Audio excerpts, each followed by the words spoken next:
நம்முடைய மாண்புமிகு முதலமைச்சர் கொண்டு வருகின்ற திட்டங்களுக்கெல்லாம் பதில் சொல்ல முடியாதவர்கள். அதாவது நேற்று பெய்த மழையில் இன்றைக்கு முளைத்த காளான்கள் போன்ற நட்சத்திரங்கள்.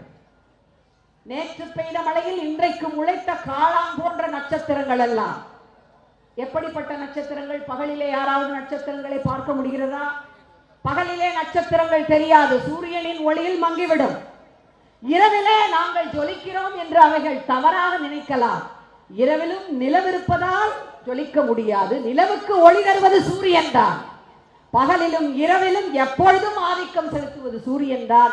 அந்த நட்சத்திரங்களின் கனவெல்லாம் பகல் கனவாக ஆகின்ற இந்த நேரத்திலே அதற்குரிய அத்தனை விஷயங்களையும் எடுத்துச் செல்வதற்கான அந்த பணியிலே இன்றைக்கு நம்முடைய துணை முதலமைச்சர் அவர்கள் ஈடுபட்டிருக்கின்றார்கள். ஒரு கனமழைக்கு பிறகு எனக்கு பேசுவதற்கு இங்கே வாய்ப்பு அளிக்கப்பட்டிருக்கிறது. அந்த மழை எப்பொழுது நிற்கும் என்று அனைவரும் காத்திருந்து ஒரு வழியாக மழை விட்டு இங்கே எனக்கு பேசுவதற்கு வாய்ப்பு அளிக்கப்பட்டிருக்கிறது. இப்பொழுதுதான் தெரிகிறது ஏன் உங்களுக்கு பாராளுமன்றத்தில் ஒன்றிய பாஜக அரசு உங்களுக்கு மைக் தருவதற்கு ஏன் தயங்குகிறார்கள் என்று.